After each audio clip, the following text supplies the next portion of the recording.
പിതാവിൻ്റെയും പുത്രൻ്റെയും പരിശുദ്ധാത്മാവിൻ്റെയും നാമത്തിൽ ആമേൻ. കർത്താവേ, ദൂരദേശങ്ങളിൽ താമസിക്കുന്നവരെ, അവരുടെ കുടുംബത്തിലെ സന്ധിക്കാനില്ലാത്ത പ്രായം ചെന്ന മനുഷ്യരെ,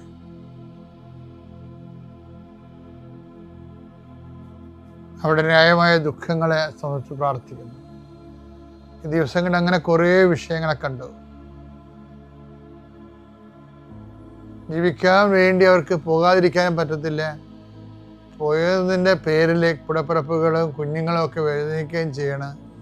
ഒരു ഇന്നോവേറ്റീവ് ഈബിൾ എന്ന് പറഞ്ഞ പോലെ കുറേ കാര്യങ്ങൾ ചെയ്യാതിരിക്കാൻ പറ്റില്ല, ചെയ്തില്ലെങ്കിൽ ജീവിക്കാൻ പറ്റത്തില്ല. അങ്ങനെ ഒരു വല്ലാത്ത അവസ്ഥയിൽ എല്ലാവരെയും സമർപ്പിച്ച് പ്രാർത്ഥിക്കുന്ന കർത്താവേ, ഈശോ കടകമ്പോളങ്ങൾ നടത്തുന്നവരെ, ചെറിയ ചെറിയ വ്യാപാരങ്ങളിലൂടെ കൃഷി, കന്നുകാലി വളർത്തൽ, വലിയ കാർഷിക കടങ്ങളകപ്പെട്ടിരിക്കുന്നവർ, മത്സ്യത്തൊഴിലാളി സഹോദരങ്ങളും, ചില കാര്യങ്ങൾ വിറ്റുമാറ്റിയാൽ രക്ഷപ്പെടും. പക്ഷെ വിൽക്കാൻ പറ്റണില്ല, വിൽക്കാൻ ആളില്ല, വാങ്ങിക്കാൻ ആളില്ല. അങ്ങനെ കുറേ പ്രയാസം അനുഭവിക്കുന്നവരെ, അവരെല്ലാവരെയും ഈ പ്രഭാതത്തിൽ സമർപ്പിച്ച് പ്രാർത്ഥിക്കുന്നു. കർത്താവിൽ സമാധാനമില്ലാത്ത കുടുംബങ്ങൾ കർത്താവിൻ്റെ വിശുദ്ധ കുരിശിൻ്റെ അടയാളത്തിനും ആശീർവാദത്തിലും അവർക്ക് സമാധാനം തിരിച്ചു കിട്ടട്ടെ എന്ന് പ്രാർത്ഥിക്കുന്നു.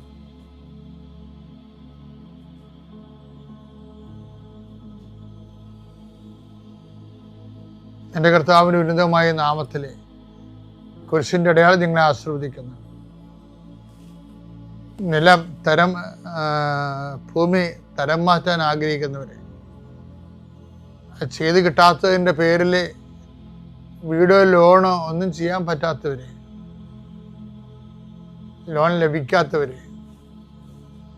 വിദ്യാഭ്യാസ ലോൺ ലഭിക്കാത്തവർ, കടങ്ങൾ പരിഹരിക്കാനാവാത്ത പറ്റാത്ത ഇതെല്ലാം പോംവഴികൾ, ജപ്തി നടപടി നേരിടുന്നവർ, കർത്താവെ അങ്ങ് വിചാരിച്ചതെല്ലാം പരിഹരിക്കാൻ കഴിയും. കർത്താവെ നിന്റെ ഉന്നതമായ നാമത്തിന് സ്വസ്ഥം ചെയ്യും. കർത്താവെ നിന്റെ വിശുദ്ധ പൗരോഹിത്യത്തെ മഹത്വപ്പെടുത്തണമേ എന്ന് പ്രാർത്ഥിക്കുന്നു. ടെസ്റ്റും ഇൻ്റർവ്യൂ എഴുതിയിട്ടുള്ളവരെ, റിസൾട്ട് പ്രതീക്ഷിക്കുന്നവരെ, നൈപുണ്യ പരീക്ഷകൾ, യോഗ്യതാ പരീക്ഷകൾ, അതിൻ്റെ റിസൾട്ട് കിട്ടിയിട്ട് വേണം അടുത്ത കാര്യങ്ങൾ നിർവഹിക്കാൻ വേണ്ടി. റിസൾട്ട് വരുന്നുമില്ല, ഒരു കാര്യം ചെയ്യാനും പറ്റണില്ല, ജീവിതം സ്റ്റക്കായിപ്പോയവരെ, കർത്താവിൻ്റെ നാമത്തിൽ ഈ ആഴ്ചകളിൽ അതിന് സമാധാനം ഉണ്ടാകുന്നതിന് വേണ്ടി പരിശുദ്ധ ദേവമാതാവിനെ ഏൽപ്പിക്കുന്നു. ആശുപത്രിയിൽ കിടക്കുന്നവരെ, മരുന്നുകൾ കഴിച്ചിട്ട്, മരുന്ന് മാറി കഴിച്ചിട്ടും രോഗം എന്താണെന്ന് കണ്ടുപിടിക്കാൻ പറ്റാത്തവരിൽ ശരീരം റെസ്പോണ്ട് ചെയ്യാത്ത അവസ്ഥകളിൽ, നീണ്ടു പോകുന്ന നീറലുകൾ കർത്താവിൻ്റെ നാമത്തിൽ സൗഖ്യപ്പെടുത്തുന്നു. 72 മണിക്കൂറിനുള്ളിൽ നീ യേശുവിൻ്റെ നാമത്തിൽ എഴുന്നേറ്റ് നിന്റെ ഭവനത്തിലേക്ക് തിരിച്ചു പോകാൻ പരിശുദ്ധ കൃപാസനത്താൽ ജീവനോടെ പ്രത്യക്ഷപ്പെട്ട പരിശുദ്ധമ്മയുടെ മധ്യസ്ഥത്തിൽ യേശുനാമത്തിൽ നീ സൗഖ്യം പ്രാപിക്കട്ടെ. നിത്യം പിതാപുത്രനും പരിശുദ്ധാനുമായ നീക്കും. അമ്മേ പരിശുദ്ധ അമ്മേ, അമ്മേ പരിശുദ്ധ ദൈവമാതാവേ, കൃപാസനത്തിലൂടെ ഞങ്ങൾക്കും ഞങ്ങളുടെ ദേശത്തിനും അമ്മ മധ്യസ്ഥം തേടി തന്ന എല്ലാ അനുഗ്രഹങ്ങൾക്കും കൃപകൾക്കും ഞങ്ങളിപ്പോൾ ഹൃദയം നിറഞ്ഞ നന്ദി പറയുന്നു. അമ്മേ പരിശുദ്ധമ്മേ ദൈവമാതാവേ, 2004 ഡിസംബർ 7 ഉച്ചകഴിഞ്ഞ് 2:30 കൃപാസനത്തിൽ സംഭവിച്ച അമ്മയുടെ പ്രത്യക്ഷപ്പെടലിനെക്കുറിച്ച് തിരുസഭയ്ക്ക് സമർപ്പിച്ചിരിക്കുന്ന പഠനരേഖകളുടെ മേൽ സഭാത്മകമായ പഠനം ആരംഭിക്കുവാൻ ഞങ്ങൾ പ്രാർത്ഥിക്കുന്നു. അമ്മേ പരിശുദ്ധമേ, ഭൂസ്വർലോകങ്ങളുടെ രാജ്ഞിയായ അങ്ങേയ്ക്ക് ഭൗമസംരക്ഷണത്തിനായി പ്രപഞ്ചപ്രകൃതിയെ തന്നെ തിരുസഭ പ്രതിഷ്ഠിക്കുവാൻ ഈ പ്രത്യക്ഷീകരണം വഴി ഇടയാക്കണമേ. പരിശുദ്ധമേ, ജപമാല മാതാവേ, സകല കൃപാസനം പ്രാർത്ഥനയോടും ചേർത്ത് ഞങ്ങളിപ്പോൾ പ്രാർത്ഥിക്കുന്ന ഈ കുടുംബത്തിന്റെ പ്രത്യേക നിയോഗം മക്കളെ.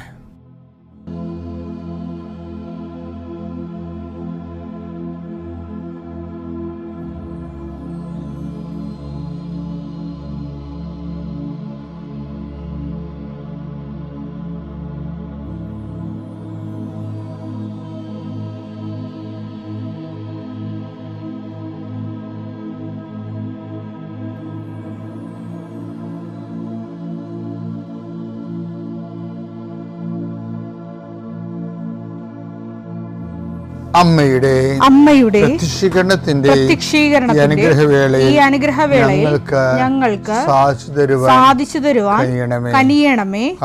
ആമേൻ. എൻ്റെ പ്രിയപ്പെട്ടവരെ, നമുക്ക് ലോകത്തിലെ ഞാൻ എപ്പോഴും വിഷയങ്ങളെ രണ്ടായിട്ട് തിരിക്കുന്നത് നിങ്ങൾ ശ്രദ്ധിച്ച് കാണുമായിരിക്കും. ഈ സന്തോഷത്തിൻ്റെ കാര്യത്തിലും ഇത് ഓക്കെയാണ്. അതായത് നമ്മുടെ സന്തോഷങ്ങൾക്ക് ആസ്പദങ്ങൾ വേണം. പലപ്പോഴും അതിൻ്റെ മെറ്റീരിയലായിട്ടുള്ള എന്തെങ്കിലും അടിത്തറ വേണം. അതായത് നമ്മുടെ സന്തോഷങ്ങൾ ജഡബദ്ധമാണ്. അതേസമയം തന്നെ ജഡമുക്തമായ ഒരു സന്തോഷമുണ്ട്. അതിന് നമ്മൾ സൂക്ഷ്മ സന്തോഷം എന്ന് പറയും. ആത്മീയ സന്തോഷം പലപ്പോഴും സൂക്ഷ്മ സന്തോഷമാണ്. നമ്മൾ അനുഭവിക്കുന്ന സന്തോഷം പലപ്പോഴും സൂക്ഷ്മ സന്തോഷമല്ല, ജഡീയ സന്തോഷമാണ്. ആ ദൈവദാനമായിട്ട് നമ്മൾ തെറ്റിദ്ധരിക്കുന്നതാണ്. ദൈവദാനമാകുന്ന സന്തോഷം എന്ന് പറയുന്നത്, ഇപ്പം ഉദാഹരണത്തിന് സങ്കീർത്തനം 4:7 എടുത്തേ. ധാന്യത്തിന്റെയും വീഞ്ഞിന്റെയും സമൃദ്ധിയിൽ ധാന്യത്തിന്റെയും വീഞ്ഞിന്റെയും സമൃദ്ധിയിൽ അവർക്കുണ്ടായതിലേറെ ആനന്ദം എന്റെ ഹൃദയത്തിൽ അങ്ങ് നിക്ഷേപിച്ചിരിക്കുന്നു. ധാന്യം, വീഞ്ഞ്, ജോലി, വിവാഹം, മക്കള്, ഇങ്ങനെ മെറ്റീരിയലായിട്ടുള്ള ആ വിഷയങ്ങളിൽ നമുക്ക് സ്വാഭാവികമായിട്ട് സന്തോഷം ഉണ്ടാകും, അല്ലേ? ആനന്ദം ഉണ്ടാകും. പക്ഷെ അപ്പോഴ് ആ മെറ്റീരിയലായിട്ടുള്ള കാര്യങ്ങൾ ഉണ്ടായാൽ മാത്രമേ നമുക്ക് ആ മേഖലയിൽ ആനന്ദം ഉണ്ടാകത്തുള്ളൂ. അതാണ് ആസ്പദങ്ങളെന്ന് പറയുന്നത്, അടിത്തറകൾ. ഈ ദൈവത്തിൽ നിന്ന് നമുക്ക് ലഭിക്കേണ്ടതിന് ഇങ്ങനെ ഒരു ഭൗതിക സാഹചര്യങ്ങളില്ലെങ്കിലും ദൈവത്തിന് നമ്മുടെ ഹൃദയത്തെ സന്തോഷിപ്പിക്കാൻ കഴിയും. അപ്പോൾ നമ്മളെ സംബന്ധിച്ചിടത്തോളം ഒരു യഥാർത്ഥ സന്തോഷത്തിലേക്കുള്ള യാത്രയിൽ നമ്മൾ ലക്ഷ്യം വെക്കേണ്ടത് ദൈവത്തെ തന്നെയാണ്. ദൈവവചനങ്ങളനുസരിച്ചും പരമാവധി ദൈവവചനം അനുസരിച്ചുകൊണ്ടും ദൈവത്തെ മഹത്വപ്പെടുത്തിക്കൊണ്ടുമൊക്കെ നമ്മൾ ജീവിക്കാൻ തുടങ്ങുമ്പോൾ അഭൗമമായ ഒരു തേജസ് എന്ന് പറഞ്ഞ ഒരു സന്തോഷം നമ്മുടെ ഹൃദയത്തെ ഇങ്ങനെ വെച്ച് കഴിഞ്ഞാൽ ചില മനുഷ്യർ ചില കാര്യങ്ങൾക്ക് വല്ലാതെ വേദനിക്കുകയും ആത്മഹത്യ ചെയ്യുന്ന പോലെയുള്ള പരാക്രമങ്ങൾ കാണിക്കുമ്പോൾ നമ്മളതൊന്നും നോക്കാതൊന്നും തോന്നത്തില്ല. കഥയില്ലെന്ന് പറയും, കഥയില്ലായ്മ തോന്നും. ജീവിതത്തിൻ്റെ കഥയില്ലായ്മകളെ, ജീവിതത്തിനെക്കുറിച്ച് കഥാപൂർണമായിട്ട് നമ്മൾ ചിന്തിക്കുന്ന പോലെ തന്നെ എൻ്റെ കുറേ കഥയില്ലായ്മകളുണ്ട്. ശരിക്കും കഥയില്ലായ്മകൾ, ജീവിതത്തിൻ്റെ കഥയില്ലായ്മകളാണ്. ഇപ്പം ഞാൻ ചില സമയത്തൊക്കെ ഓർക്കുകയും ചില ആൾക്കാരുമായിട്ടൊക്കെ ഇപ്പോൾ ഞാനാണെങ്കിൽ പെട്ടെന്ന് ഒരു ക്ഷിപ്രകോപമുള്ള ആളാണ്, പെട്ടെന്ന് പോകും, ഞാനത് റെക്ടിഫൈ ചെയ്യും, അല്ലെങ്കിൽ ഞാൻ തന്നെ അങ്ങോട്ട് എളുപ്പപ്പെട്ട് ക്ഷമ ചോദിക്കും, അതെല്ലാം റെക്ടിഫൈ ചെയ്യും. പക്ഷെ പെട്ടെന്ന് എനിക്കൊരു വിഷയം കണ്ടാൽ അതിൻ്റെ ഞാൻ എന്ത് സംഭവിച്ചതെന്നല്ല എൻ്റെ മനസ്സ് റീഡ് ചെയ്യണത്, എന്തുകൊണ്ട് സംഭവിച്ചതെന്നാണ് മനസ്സ് റീഡ് ചെയ്യണത്. അത് കാരണം അതിൻ്റെ റൂട്ട് കോസ് പലപ്പോഴും വളരെ മോശമായ രൂപികളിൽ നിന്നായിരിക്കും മറ്റുള്ളവർ അങ്ങനെ ചെയ്യണത്. അത് കാരണം ഞാൻ അവരെ പരസ്യമായിട്ട് ചിലപ്പോൾ ശാസിക്കും. പിന്നെ അവരും ഞാനുമായിട്ടൊക്കെ ചിലപ്പോൾ ബോൾത്തേക്കം ഉണ്ടാവും, ചില വിഷയമൊക്കെ ഉണ്ടാവും. അപ്പം നമുക്ക് കുറച്ച് വിഷമം തോന്നും, അത് വേണ്ടായിരുന്നു, ഒഴിവാക്കാമായിരുന്നു പറഞ്ഞാലും ചിലപ്പോൾ കർത്താവിന് വേണ്ടി നമ്മൾ ചെയ്യേണ്ടി വരും ആ കാര്യങ്ങളൊക്കെ. അങ്ങനെ ചെയ്തില്ല എന്നുണ്ടെങ്കിൽ നമ്മളൊരു ഉത്തരവാദിത്വത്തോടെ ഒരു വിഷയം മുന്നോട്ട് കൊണ്ടുപോകാൻ എല്ലാവരും ചെയ്യണത് ശരിയാണ്, എല്ലാവരും തോളേക്കായിട്ട് മനുഷ്യരുടെ പ്രീതിക്ക് ഒന്നാം സ്ഥാനം കൊടുത്തുകൊണ്ട് പോകുമ്പോൾ ദൈവം ഏൽപ്പിച്ച ജോലി വഴിക്ക് കടന്നു പോകും. അപ്പം അതുകൊണ്ട് ചില സമയത്തൊക്കെ നമ്മൾ ചൂടാണ്ടി വരും. പക്ഷേ അങ്ങനെയല്ല പ്രശ്നം, അവിടെ അല്ല പ്രശ്നം. അതായത് ഇങ്ങനെയൊക്കെ നമ്മൾ ചില സമയത്തൊക്കെ മനുഷ്യന്മാരൊക്കെ ഇട്ട് ഒരു അകൽച്ച വന്നാലും ഇത് ചിലപ്പോൾ നമ്മുടെ ഹൃദയത്തെ ഒന്നും അത് ലോങ് ടേണിൽ ബാധിക്കത്തില്ല. എന്താ കാരണം വെച്ച് കഴിഞ്ഞാൽ അവിടെയൊക്കെ ഒരു ആന്തരികമായ നമുക്കൊരു ഒരു പ്രൊട്ടക്ഷൻ നമുക്ക് തരുന്ന പോലെ തോന്നും. അപ്പം ചില വിഷയങ്ങൾ പോലും നമ്മൾക്ക് ആഘാതം ഉണ്ടാക്കണമെന്ന് കണ്ടാൽ ദൈവം ആ വിഷയത്തിൽ നിന്നും ആ ദിവസത്തിന് നമ്മൾ അവിടെ നിന്നൊക്കെ എടുത്ത് ദൈവം മാറ്റിക്കളയും. നമ്മൾ ആ ദിവസം അവിടെ ഉണ്ടായിരുന്നെങ്കിൽ അത് വലിയ വിസ്ഫോടനാത്മകമായ സാഹചര്യമാകുമായിരുന്നു. ദൈവം ഇങ്ങനെ എയർ ലിഫ്റ്റ് ചെയ്യണ പോലെ മാറ്റിക്കളയും. പിന്നെ എൻ്റെ ആത്മാവ് എപ്പോഴും എന്നോട് പറയുവേ, ഒരു ഇഷ്യൂ ഉണ്ടായി കഴിഞ്ഞാൽ പറയും, സി ജോസഫ്, ഒരു 10 ദിവസം കഴിഞ്ഞാൽ നിനക്കിപ്പോൾ ഉണ്ടാകുന്ന ഇത്രയും ഭാരം അന്ന് നിനക്ക് തോന്നുവാന്ന് പരിശുദ്ധാത്മാവ് തോന്നുന്നു എന്നോട് ചോദിക്കും. അപ്പോൾ ഞാൻ പറഞ്ഞ് 10 ദിവസം കഴിയുമ്പോൾ ഈ ഭാരം അത്രയും തോന്നത്തില്ല, ഞാൻ കുറച്ച് മറന്നു പോകുമായിരിക്കും. അപ്പോൾ പിന്നെ ചോദിക്കും, ഒരു 100 ദിവസം കഴിഞ്ഞാൽ 100 ദിവസം കഴിഞ്ഞാൽ ഞാൻ പിന്നെ ഓർക്കത്ത് കൂടിയില്ല, അങ്ങനെ സംഭവം. അപ്പം പിന്നെ എന്നാൽ പിന്നെ ഇപ്പം അങ്ങനെ ആകാൻ പാടില്ലെന്ന് ചോദിക്കും. അതാണ് അത് വെച്ചാൽ പരിശുദ്ധാത്മാവ് ഉണ്ടെങ്കിൽ ഈശോ എന്താ പറഞ്ഞറിയാമോ, അവനെല്ലാം പഠിപ്പിക്കുമെന്ന് പറഞ്ഞില്ലേ. യോഹന്നാൻ 14:26. എന്നാൽ എന്റെ നാമത്തിൽ പിതാവ് അയക്കുന്ന സഹായകനായ പരിശുദ്ധാത്മാവ്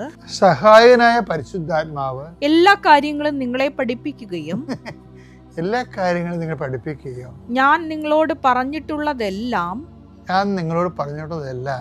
നിങ്ങളെ അനുസ്മരിപ്പിക്കുകയും ചെയ്യും.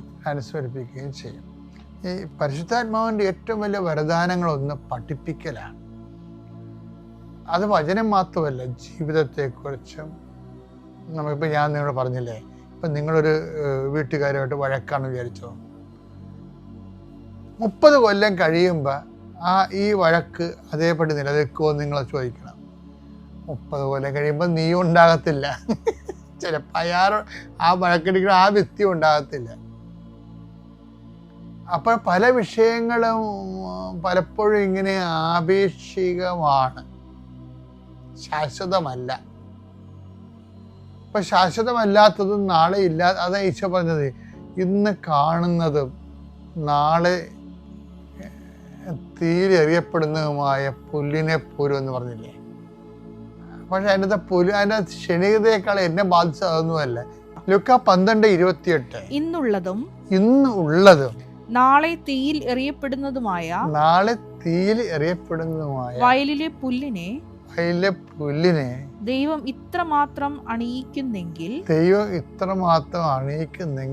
അല്പവിശ്വാസികളെ നിങ്ങളെ എത്രയധികം അണിയിക്കുകയില്ല. അതിൽ എന്നെ സ്വാധീനിച്ച വാക്യം എന്താണെന്നറിയാം, ഇന്നുള്ളതും പല സംഭവം നാളെ ഇല്ലാത്തതാണ്. അതാണ് എൻ്റെ സത്യം. ഇന്ന് നിങ്ങൾക്ക് വഴക്കുണ്ട്, വെറുപ്പുണ്ട്, വിദ്വേഷമുണ്ട്, പകമുണ്ട്, വാശിയുണ്ട്, മത്സരമുണ്ട്.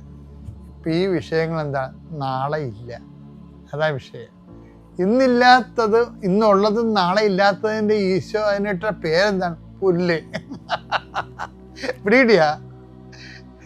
ഇന്നുള്ളതിന് നാളെ ഇല്ലാത്തതുമായിട്ട് എല്ലാത്തിനും ഈശോ കൊടുത്തിരിക്കുന്ന പേരെന്താണ്, പുല്ല്. അതായത് നിസ്സാരമായ കാര്യത്തിൽ പുല്ലെന്ന് പറയും. അതുപോലുള്ള, അതായത് നമ്മുടെ പല വിഷയങ്ങളും കാലാന്തരത്തിൽ പുല്ലായി മാറും. അതുകൊണ്ട് നാളെ ആഘാതങ്ങൾ ഇല്ലെങ്കിൽ അത് ഇന്ന് ആഘാതം കൊടുക്കേണ്ട കാര്യമില്ലെന്നുള്ളതാണ് ഈശോയുടെ ഒരു നിലപാട്, വിശ്വാസ പ്രമാണം. സർവശക്തനായ പിതാവും ആകാശത്തിന്റെയും ഭൂമിയുടെയും സൃഷ്ടാവുമായ ദൈവത്തിൽ ഞാൻ വിശ്വസിക്കുന്നു. അവിടുത്തെ ഏകപുത്രനും ഞങ്ങളുടെ കർത്താവുമായ ഈശോ മിശിഹായിലും ഞാൻ വിശ്വസിക്കുന്നു. ഈ പുത്രൻ പരിശുദ്ധാത്മാവിനാൽ ഗർഭസ്ഥനായി കന്യകാമറിയത്തിൽ നിന്ന് പിറന്ന് പൊന്തിയോസ് പീലാത്തോസിന്റെ കാലത്ത് പീഡകൾ സഹിച്ച് കുരിശിൽ തറയ്ക്കപ്പെട്ട് മരിച്ച് അടക്കപ്പെട്ട് പാതാളങ്ങളിൽ ഇറങ്ങി മരിച്ചവരുടെ ഇടയിൽ നിന്ന് 3-ാം നാൾ ഉയർത്ത് സ്വർഗത്തിലേക്ക് എഴുന്നള്ളി സർവശക്തിയുള്ള പിതാവായ ദൈവത്തിന്റെ വലതുഭാഗത്തിരിക്കുന്നു. അവിടെ നിന്ന് ജീവിക്കുന്നവരെയും മരിച്ചവരെയും വിധിക്കുവാൻ വരുമെന്നും ഞാൻ വിശ്വസിക്കുന്നു. പരിശുദ്ധാത്മാവിലും ഞാൻ വിശ്വസിക്കുന്നു. വിശുദ്ധ കത്തോലിക്കാ സഭയിലും പുണ്യവാന്മാരുടെ ഐക്യത്തിലും പാപങ്ങളുടെ മോചനത്തിലും ശരീരത്തിന്റെ ഉയർപ്പിലും നിത്യമായ ജീവിതത്തിലും ഞാൻ വിശ്വസിക്കുന്നു. ആമേൻ. സുഖസ്ഥനായ ഞങ്ങളുടെ പിതാവേ, അങ്ങയുടെ നാമം പൂജിതമാകണമേ. അങ്ങയുടെ രാജ്യം വരണമേ. അങ്ങയുടെ തിരുമനസ് സ്വർഗത്തിലെ പോലെ ഭൂമിയിലുമാകണമേ. അന്നു വേണ്ടുന്ന ആഹാരം ഇന്ന് ഞങ്ങൾക്ക് തരണമേ. ഞങ്ങളോട് തെറ്റ് ചെയ്യുന്നവരോട് ഞങ്ങൾ ക്ഷമിക്കുന്നത് പോലെ ഞങ്ങളുടെ തെറ്റുകൾ ഞങ്ങളോടും ക്ഷമിക്കണമേ. ഞങ്ങളെ പ്രലോഭനത്തിൽ ഉൾപ്പെടുത്തരുതേ, തിന്മയിൽ ഞങ്ങൾ രക്ഷിക്കണമേ. ആമേൻ. നന്മ തെളിഞ്ഞു മറിയമേ, സ്വസ്തി.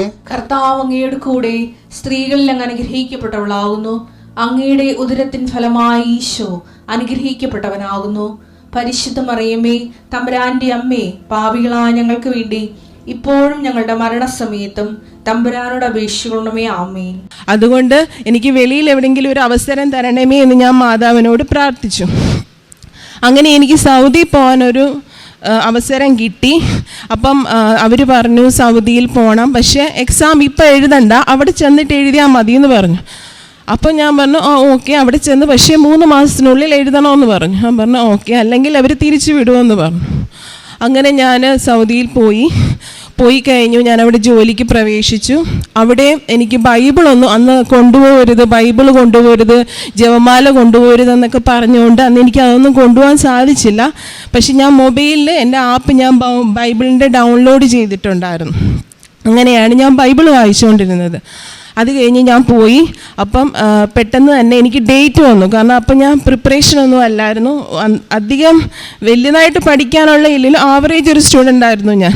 കാരണം എനിക്കൊരു കുഴപ്പമെന്ന് വെച്ചാൽ ഞാൻ പഠിച്ചതൊക്കെ പെട്ടെന്ന് മറന്നു പോകും, ടെൻഷൻ വരുമ്പോൾ മറന്നു പോകും. എനിക്കൊന്നും പിന്നെ ഞാനെല്ലാം ബ്ലാങ്കാണ്, എനിക്കൊന്നും ചെയ്യാൻ പറ്റത്തില്ല, ഒന്നും എഴുതാനും പറ്റത്തില്ല. അപ്പം എനിക്ക് പെട്ടെന്ന് ഡേറ്റ് വന്നു. അപ്പം ഞാൻ മാതാവിനോട് പറഞ്ഞു, മാതാവ് എനിക്ക് പെട്ടെന്ന് ഡേറ്റ് വന്നു, ഒരാഴ്ച കഴിഞ്ഞ് ഇന്ന് അവരെന്നോട് പറഞ്ഞത് ഫെബ്രുവരി 1-ാം തീയതി എന്നോട് പറയുന്നത് ഫെബ്രുവരി 7-ാം തീയതി ഡേറ്റാണ്. അപ്പം ഞാൻ പറഞ്ഞു ദേവി ഒരാഴ്ചക്കുള്ളിൽ ഞാൻ എങ്ങനെ, ഒന്നാമത് ഡ്യൂട്ടി കഴിഞ്ഞ് വരുമ്പോൾ തന്നെ ക്ഷീണമാണ്, ഉറക്കമാണ്, ഞാൻ ഓപ്പറേഷൻ തിയേറ്ററിൽ ജോലി ചെയ്യുവാണ്. അപ്പം അവിടെ ഈ അനസ്തീഷ്യയുടെ ഒരു സെഡേഷൻ കാരണം റേഡിയേഷൻ ഇതൊക്കെ അടിക്കുന്നത് കാരണം ഭയങ്കര ക്ഷീണമാണ്. ഒന്നാമത് ഓവർ വർക്കാണ്, അതിൻ്റെ സ്ട്രെസ്സ്, മാനസികമായിട്ട് ഒരുപാട് ബുദ്ധിമുട്ടുണ്ടായിരുന്നു. അപ്പം എനിക്ക് ഭയങ്കരമായിട്ട് ഉറങ്ങിക്കൊണ്ടിരിക്കുന്ന സമയത്ത് എനിക്ക് അലാറം വെക്കാൻ പോലും ഞാൻ മറന്നു പോകും 5:30. പക്ഷേ എന്നെ 5:30 ആകുമ്പോൾ ഒരു 5:25 ആ ഒരു സമയമാകുമ്പോൾ പെട്ടെന്ന് വന്ന് എഴുന്നേൽപ്പിക്കും, മോളെ എഴുന്നേക്ക് പ്രാർത്ഥിക്കുന്നു. അങ്ങനെ എനിക്ക് ഒരുപാട് അനുഭവം വന്ന്, ഒരുപാട് മാതാവ് എന്നെ വന്ന് വിളിക്കുന്ന പോലെ എനിക്ക് അലാറം, ഞാൻ ഓർക്ക് 5:30 അലാറം വെക്കേണ്ട ഒരു അവസ്ഥ പോലും വന്നിട്ടില്ല. കാരണം ഇനി മാതാവ് എഴുന്നേൽപ്പിക്കും എന്നൊരു വിശ്വാസം എനിക്കുണ്ടായി. അങ്ങനെ എനിക്ക് ഒരുപാട് അനുഭവം ഉണ്ടായിട്ടുണ്ട്. അപ്പം എനിക്ക് പരീക്ഷയുടെ ഡേറ്റ് വന്നു. അപ്പം ഫെബ്രുവരി 7-നാണ്. അപ്പം എനിക്ക് ഉടമ്പടി അന്നേരം ഞാൻ എടുത്തിട്ടില്ല, പക്ഷെ ഞാൻ പ്രത്യക്ഷീകരണ പ്രാർത്ഥന പ്രാർത്ഥിക്കുന്നുണ്ട്. അങ്ങനെ ഫെബ്രുവരി 6-ാം തീയതി ഒരു ചേച്ചി എന്നോട് പറഞ്ഞു, ഇതുപോലെ ജോമിയ എന്നാണ് ചേച്ചിയുടെ പേര്. ചേച്ചി പറഞ്ഞു ഇതുപോലെ ഒരച്ഛൻ്റെ നമ്പർ തരാം ജിനോ, നീ അച്ഛനെ ഒന്ന് വിളിച്ച് പ്രാർത്ഥിക്കുക, കാരണം നിനക്ക് ഭയങ്കര ടെൻഷനാണ്, പഠിക്കുന്നതെല്ലാം നീ മറന്നു പോകും, നാളെ നീ എന്ത് കാണിക്കാൻ പോവാണ്. കാരണം നമ്മുടെ ഒരു ലൈസൻസ്, ആ ലൈസൻസ് ഉണ്ടെങ്കിൽ അവിടെ ജോലി ചെയ്യാൻ പറ്റത്തുള്ളൊരവസ്ഥയാണ് സൗദി പ്രോമെട്രിക്ക്. അപ്പോൾ എനിക്ക് ഒന്നുകൂടെ ടെൻഷനായി. ഞാൻ പറഞ്ഞു ചേച്ചി ഒരു കാര്യം ചെയ്യ്, എനിക്ക് അച്ഛൻ്റെ നമ്പർ താ. അങ്ങനെ ഞാൻ വൈകുന്നേരം ഒരു 5 മണിയാണെന്ന് തോന്നുന്നു, 5 മണിയൊക്കെ ആയപ്പോൾ ഞാൻ അച്ഛനെ വിളിച്ചു. എബ്രഹാം എന്നാണ് അച്ഛൻ്റെ പേര്. അച്ഛനെ വിളിച്ചിട്ട് ഞാൻ പറഞ്ഞു, അച്ഛാ ഇതുപോലെ എനിക്ക് നാളെ പ്രോമെട്രിക് എക്സാമാണ്, അച്ഛൻ എനിക്ക് വേണ്ടി ഒന്ന് പ്രാർത്ഥിക്കണം. അപ്പോൾ അച്ഛൻ എന്നോട് പറഞ്ഞു ഒരു കാര്യം ചെയ്യ്, നീ ബൈബിൾ എടുക്കുക എന്ന് പറഞ്ഞു. ഞാൻ പറഞ്ഞു അച്ഛൻ എനിക്ക് ബൈബിൾ ഇല്ല. അപ്പം എങ്ങനെയാണ് നീ ഞാൻ പറഞ്ഞ മൊബൈലിലാണ് വായിക്കുന്നത്. ഓക്കെ, മൊബൈലിൽ എഴുതി വചനം എന്നെ കൊണ്ട് വായിപ്പിച്ചു.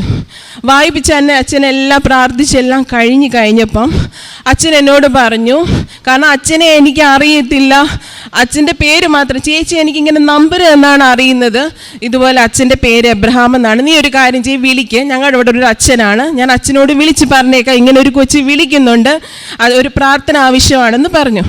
അപ്പം ഞാൻ അച്ഛനോട് പറഞ്ഞാൽ എനിക്ക് വേണ്ടി പ്രാർത്ഥന, കാരണം എനിക്ക് ഒരുപാട് ടെൻഷനുള്ള ഒരു ആളാണ്, എനിക്ക് പഠിച്ചത് ഞാൻ പഠിക്കും, പക്ഷെ പഠിച്ചതെല്ലാം ഞാൻ മറന്നു പോകും, അങ്ങനെയാണ്. അച്ഛൻ പറഞ്ഞു നീ ഒന്നും പേടിക്കണ്ട. അങ്ങനെ അച്ഛൻ പ്രാർത്ഥിച്ചു കഴിഞ്ഞ് ലാസ്റ്റ് അച്ഛൻ എന്നോട് ഇങ്ങനെ പറഞ്ഞു, മോളെ എനിക്ക് കൃപാസന മാതാവിൻ്റെ മുഖമാണ് എന്നെ കാണിച്ചു തരുന്നത്, നിന്നെ പ്രാർത്ഥിക്കുമെന്ന് പറഞ്ഞു. അപ്പം എനിക്ക് അത്ഭുതമായി, കാരണം അതുവരെ ഞാൻ പ്രത്യക്ഷീകരണ പ്രാർത്ഥന ചൊല്ലുക, ഉടമ്പടി പ്രാർത്ഥന ചൊല്ലുക, മാതാവിൻ്റെ പത്രം വായിക്കുക, ഇങ്ങനെ ഒരു ഇതേ ഉള്ളായിരുന്നു. പക്ഷേ അന്നേരം ഞാൻ അത്ര തീക്ഷ്ണതയിൽ അതിനകത്ത് എടുത്തിട്ടില്ല. അപ്പോൾ അച്ഛൻ എന്നോട് പറഞ്ഞു, എന്നെ വീണ്ടും വീണ്ടും കൃപാസന മാതാവിനെയാണ് കാണിച്ചുകൊണ്ടിരിക്കുന്നത് മോളെ എന്ന് പറഞ്ഞു. അപ്പോൾ എനിക്ക് എന്ത് ചെയ്യണമെന്ന് എനിക്ക് വാക്കുകളൊന്നും വരുന്നില്ല. ഞാൻ ആ മാതാവിനെ, എൻ്റെ കിടക്കുന്നതിൻ്റെ തൊട്ടിപ്പുറത്ത് ഞാൻ മാതാവിൻ്റെ ഫോട്ടോ ഞാൻ ഒട്ടിച്ചിട്ടുണ്ട്. അപ്പം അത് തൊട്ടിട്ടാണ് ഞാൻ എല്ലായിടത്തും പോകുന്നതൊക്കെ. അത് കഴിഞ്ഞ് ഞാൻ മാതാവിൻ്റെ മുഖത്തോട്ട് നോക്കി, മാതാവേ എനിക്ക് എന്ത് പറയാം. ഞാൻ ലാസ്റ്റ് അച്ഛനോട് തന്നെ പറഞ്ഞു, അച്ഛാ ഞാൻ കൃപാസനത്തിൽ പോയിട്ടുണ്ട്, പക്ഷേ എനിക്ക് ഉടമ്പടി എടുക്കാനോ ഒന്നും പറ്റിയിട്ടില്ല. കൃപാസന മാതാവിൻ്റെ പ്രാർത്ഥന ഞാൻ ചൊല്ലുന്നുണ്ട്, പക്ഷെ അച്ഛനത് എങ്ങനെ മനസ്സിലായി ഞാൻ മാതാവിന്? പക്ഷെ എനിക്കറിയില്ല മോളെ, അമ്മയുടെ മുഖമാണ് എനിക്ക് നിന്നെ പ്രാർത്ഥിച്ചപ്പോൾ വന്നോന്ന് പറഞ്ഞു. അത് കഴിഞ്ഞ് എനിക്ക് വലിയൊരു ആഗ്രഹമായിരുന്നു, എനിക്ക് മാതാവിൻ്റെ ഒരു കാശ് രൂപ എനിക്ക് കിട്ടണമെന്ന്. അപ്പോൾ എനിക്കത് ഇതുവരെ കിട്ടിയിട്ടില്ലായിരുന്നു, കാരണം ഇവിടെ വന്ന് എനിക്ക് കിട്ടിയിട്ടില്ല. ഞാൻ വന്ന് പ്രാർത്ഥിച്ചു പോവുകയാണ് പതിവുണ്ടായിരുന്നത്. അങ്ങനെ എനിക്ക് പരീക്ഷയുടെ തലേ ദിവസം ഒരു കൂട്ടുകാരി കൊച്ച് അവളുടെ ഹസ്ബൻഡ് അവൾക്ക് കൊടുത്താന്ന് പറഞ്ഞ് ഒരു ഉടമ്പടിയിൽ ഇവിടുന്ന് വെഞ്ചരിച്ച രൂപം എൻ്റെ കയ്യിൽ കൊണ്ടു തന്നപ്പോൾ കാരണം എനിക്ക് ഒരുപാട് എനിക്കത് എൻ്റെ കയ്യിൽ കിട്ടിയപ്പോൾ എനിക്ക് ഏതാണ്ട് എന്ത് കിട്ടി, എനിക്കത് ഒന്നിനോട് വിലമതിക്കാൻ അത്രയ്ക്ക് വാല്യൂ ആണ് എനിക്ക് ആ രൂപത്തിനോടുള്ളത്. എന്നിട്ട് ഞാനത് എൻ്റെ മാലയിൽ നൂലിട്ട് കെട്ടി കഴിഞ്ഞപ്പോഴാണ് ഞാൻ പരീക്ഷയ്ക്ക് പോയത്. പരീക്ഷയ്ക്ക് പോയി കഴിഞ്ഞിട്ട് മാതാവിനോട് ഞാൻ പറഞ്ഞു, മാതാവേ എനിക്കൊന്നും അറിയില്ല, ഞാൻ കുറച്ച് ക്വസ്റ്റ്യൻ ആൻസറൊക്കെ റെഫർ ചെയ്തിട്ടുണ്ടായിരുന്നുള്ളൂ, അത് മാത്രമേ എന്നെ പരീക്ഷയ്ക്ക് വരാവുള്ളതെന്ന് മാത്രമേ ഞാൻ പ്രാർത്ഥിച്ചുള്ളൂ. ഞാൻ കയറി വിശ്വാസ പ്രമാണം ചൊല്ലി ഓരോ മൗസിൽ ഓരോ ക്വസ്റ്റ്യൻ ആൻസർ വെക്കുമ്പോൾ ഞാൻ ഓരോ കുരിശ് വരച്ചിട്ടായിരുന്നു വെച്ചുകൊണ്ടിരുന്നത്. അങ്ങനെ ഞാൻ തുറന്നപ്പോൾ തന്നെ ഞാൻ വായിച്ച ക്വസ്റ്റ്യൻസ് അല്ലാതെ എനിക്ക് ഒരു ക്വസ്റ്റ്യൻസും വന്നില്ല. കാരണം എനിക്ക് മാതാവിൻ്റെ കൂടെ ഉണ്ടെന്നുള്ളൊരു വിശ്വാസവും മാതാവിൽ ഈശോയിൽ എനിക്ക് ഒരുപാട് ആഴത്തിൽ ജീവിക്കാനും വളരുവാനും ഉള്ള ഒരു അനുഗ്രഹമാണ് എനിക്ക് ഈ ഉടമ്പടിയിലൂടെ കിട്ടിയത്. കാരണം എനിക്ക് ഒരുപാട് സന്തോഷമുണ്ട്. കാരണം ഞാൻ എപ്പോൾ വിളിച്ചാലും അമ്മ എൻ്റെ അടുത്ത് വരും, ഞാൻ എവിടെ പോയാലും അമ്മ എൻ്റെ കൂടെ വരും എന്നുള്ള ഒരു പ്രതീക്ഷയിലാണ് ഞാൻ ഇപ്പോഴും ജീവിക്കുന്നത്. അത് കഴിഞ്ഞ് ഞാൻ ഇവിടെ വന്ന് അവിടെ വെച്ച് തന്നെ ഞാൻ പരീക്ഷ കിട്ടുവാണെങ്കിൽ എന്നെ മാതാവി ജയിപ്പിക്കുവാണെങ്കിൽ ഞാൻ ഇവിടെ വന്ന് മാതാവിൻ്റെ ഈ പരിശുദ്ധമായ അൾത്താരിൽ വന്ന് സാക്ഷ്യം പറയാമെന്ന് ഞാൻ പറഞ്ഞിരുന്നു. അതിന് മുഖാനമാണ് ഞാൻ ഇവിടെ വന്ന് എൻ്റെ മാതാവിനോട് ഈ നന്ദി പറയുന്നത്. അത് കഴിഞ്ഞ് ഞാൻ ഇവിടെ വന്നിട്ട് തീർത്ഥാടന ഉടമ്പടി ഈ ജൂൺ 3 2023 വന്നെടുക്കുകയും എൻ്റെ നിയോഗങ്ങളെല്ലാം അർപ്പിക്കുകയും ചെയ്തു. കാരണം അച്ഛൻ പറഞ്ഞിട്ടുണ്ട്, നമുക്ക് ദൈവത്തിനെ കൊണ്ട് സാധ്യമായത് മനുഷ്യനെ കൊണ്ട് അസാധ്യമായത് മാത്രമേ എഴുതി പ്രാർത്ഥിക്കാൻ. അങ്ങനെ ഞാൻ ദൈവത്തിനെ കൊണ്ട് സാധിക്കുന്ന മാത്രമുള്ള 6 കാര്യങ്ങൾ ഞാൻ പ്രാർത്ഥിച്ചു. അത് കഴിഞ്ഞിട്ട് ഈ ചൊവ്വാഴ്ച ധ്യാനത്തിൽ അച്ഛൻ രോഗശുശ്രൂഷ നടത്തിക്കൊണ്ടിരിക്കുമ്പോൾ ഞാൻ എൻ്റെ അമ്മയുടെ കൈയുടെ ഇവിടെ ചെറിയ ചൊറിച്ചുകൾ അനുഭവപ്പെടുമായിരുന്നു കുറേ നാൾക്ക്. അത് മാറുന്നില്ല, എല്ലാ ഓയിൻമെൻറ്റുകളെല്ലാം പരട്ടിയിട്ട് മാറുന്നില്ല. അപ്പം ഞാൻ മുട്ടുകുത്തി, ഞാനിന്ന് പ്രാർത്ഥിക്കുന്ന സമയത്ത് അമ്മയ്ക്ക് വയ്യാതെ അമ്മ കിടക്കുമായിരുന്നു. അപ്പം ഞാൻ മുട്ടുകുത്തി പ്രാർത്ഥിച്ച് കഴിഞ്ഞിട്ട് ഞാൻ അമ്മയുടെ അടുത്ത് മമ്മി എന്തേലും ചോദിച്ചപ്പോൾ മമ്മി കിടക്കുമായിരുന്നു. മോളെ എനിക്കിപ്പം ഒരു 5 മിനിറ്റ് മുമ്പ് ഒരു അനുഭവം ഉണ്ടായി. ഇതുപോലെ ഒരു നീല വലയത്തിൽ മാതാവിൻ്റെ 3 രൂപം ഇങ്ങനെ വന്ന് പ്രത്യക്ഷപ്പെടുന്നു. കൃപാസന മാതാവിൻ്റെ മുഖമാണ് ഹാഫായിട്ട്. അത് കഴിഞ്ഞ് നീല വലയം കഴിഞ്ഞ് ഒരു പച്ച വലയം വന്നു. പച്ച വലയത്തിൽ ഒരു 6-7 മാതാവിൻ്റെ രൂപം ഇങ്ങനെ. അപ്പം ഞാൻ അമ്മയോട് പറഞ്ഞു, മമ്മി ഞാനിപ്പം മുട്ടുകുത്തിന്ന് പ്രാർത്ഥിച്ച ആ സമയത്ത് മമ്മിക്ക് മാതാവിൻ്റെ ആ വന്നേന്ന് ഞാൻ പറഞ്ഞു. പിന്നെ എനിക്ക് ഒരുപാട് വലുതും ചെറുതുമായ ഒരുപാട് അനുഗ്രഹങ്ങൾ ദൈവം തന്നു. ഈശോയിലൂടെ മാതാവ് എനിക്ക് വേണ്ടി ഒരുപാട് പ്രവർത്തിക്കുന്നെന്ന് ഞാൻ വിശ്വസിക്കുന്നു. ഇപ്പോഴും ദൈവത്തിൽ ആഴമായ ഒരു ജീവിതം എനിക്ക് കിട്ടിയ അനുഗ്രഹങ്ങൾക്കാളും മാതാവിനോട് ആഴമായി പ്രാർത്ഥിച്ച് ആഴമായി ജീവിക്കാൻ, വിശ്വസ്തയുള്ള ഒരാളായിട്ട് ജീവിക്കാൻ എന്നെ അനുഗ്രഹിക്കണമേ എന്ന് ഞാൻ പ്രാർത്ഥിക്കുന്നു. ദൈവനാമത്തിന് മഹത്വം ഉണ്ടായിരിക്കട്ടെ. എൻ്റെ പേര് നനോഷ്ക. ഞാൻ കോട്ടയത്തു നിന്ന് വരുന്നു. ഇതെൻ്റെ അമ്മ ആൻസി. അമ്മ ആദ്യമായി ഉടമ്പടി എടുക്കുന്നത് നവംബർ 22, 2022 എനിക്ക് വേണ്ടിയാണ്. ഞാൻ 2019 BSc നഴ്സിംഗ് പാസ് ഔട്ട് ആയത് മുതൽ ഞാൻ IELTS OET എഴുതി ട്രൈ ചെയ്യുന്നതാണ്. എൻ്റെ കരിയറിൽ ഞാൻ 5 തവണ IELTS എഴുതി, 2 തവണ OET എഴുതി. അന്നേരം ഒന്നും എനിക്ക് എക്സാം കിട്ടിയില്ല. ഞാൻ റൈറ്റിങ്ങിന് എപ്പോഴും 0.5 എനിക്ക് പൊക്കോണ്ടിരുന്നത്. അങ്ങനെ ഇരിക്കെ അമ്മ ഇവിടെ വന്ന് ഉടമ്പടി എടുക്കുകയും എനിക്ക് വേണ്ടി പ്രാർത്ഥിക്കുകയും ചെയ്തതിൻ്റെ ഇതായി ഞാൻ 2023 ഡിസംബർ 17 വീണ്ടും OET എഴുതാൻ തീരുമാനിച്ചു. അപ്പോൾ അമ്മ ഇവിടെ വന്ന് ഉടമ്പടി എടുത്തതിന് ശേഷം എനിക്ക് ഉടമ്പടി നേർച്ചയായ ഉപ്പ് ഉപയോഗിച്ച് ഞാൻ പ്രാർത്ഥിക്കുകയും അതുകൂടാതെ ഞാൻ രാവിലെ 5:30 എണീറ്റ് പ്രത്യക്ഷീകരണ പ്രാർത്ഥനയും വിശ്വാസ പ്രമാണവും ചൊല്ലി മാതാവിനോടും തിരുക്കുമാരനോടും പ്രാർത്ഥിക്കുകയും ചെയ്ത് അങ്ങനെയാണ് എക്സാമിന് ഡേറ്റ് എടുത്തത്. എക്സാമിന് ഡേറ്റ് എടുത്തതിന് ശേഷം എക്സാം ഡേയിൽ ഭയങ്കര ടെൻഷനായിരുന്നു. കാരണം റൈറ്റിംഗ് എപ്പോഴും എനിക്ക് 0.5 പോകുന്നതുകൊണ്ട് റൈറ്റിങ്ങിൻ്റെ കാര്യം ഓർത്ത് ഭയങ്കര ടെൻഷനായിരുന്നു. പക്ഷേ അത്ഭുതം എന്ന് പറയട്ടെ, റൈറ്റിങ്ങിൻ്റെ ക്വസ്റ്റ്യൻ പേപ്പർ കിട്ടിയപ്പം ഞാൻ 2 ദിവസം മുമ്പ് പ്രാക്ടീസ് ചെയ്ത് എനിക്ക് എൻ്റെ ട്യൂട്ടർ കറക്ഷൻ തന്ന അതേ സെയിം ലെറ്റർ തന്നെ എനിക്ക് ഒരു വേർഡ് പോലും അങ്ങോട്ടും ഇങ്ങോട്ടും മാറാതെയാണ് ആ ക്വസ്റ്റ്യൻ വന്നത്. അപ്പോൾ ഞാൻ വളരെ സന്തോഷത്തോടെ മാതാവിനും തിരുക്കുമാരനും നന്ദി പറഞ്ഞുകൊണ്ട് എക്സാം എഴുതി. അങ്ങനെ 2023 ജനുവരി 18 റിസൾട്ട് വന്ന് ഞാൻ ഒട്ടും പ്രതീക്ഷിക്കാതെ നല്ല സ്കോർ നൽകി മാതാവും തിരുക്കുമാരനും എന്നെ അനുഗ്രഹിച്ചു. സ്കോർ വന്നപ്പം എനിക്ക് ഏത് കൺട്രിയിലേക്ക് വേണേലും പോകാം എന്നുള്ള രീതിയിലുള്ള നല്ല സ്കോറാണ് മാതാവ് നൽകി അനുഗ്രഹിച്ചത്. അതിന് തിരുക്കുമാരനും മാതാവിനും 1000 നന്ദി ഞാൻ പറയുന്നു. പിന്നെ എൻ്റെ വിസ പ്രോസസ്സിങ് എല്ലാം തുടങ്ങിക്കഴിഞ്ഞപ്പം ഇടയ്ക്ക് പേപ്പർ വർക്ക് കുറച്ച് ലാഗായി. കാരണം എൻ്റെ വേരിഫിക്കേഷൻ കഴിഞ്ഞ് 15 ദിവസം കഴിഞ്ഞ് ഇവാലുവേഷൻ വരാൻ പാടുണ്ടായിരുന്നുള്ളൂ.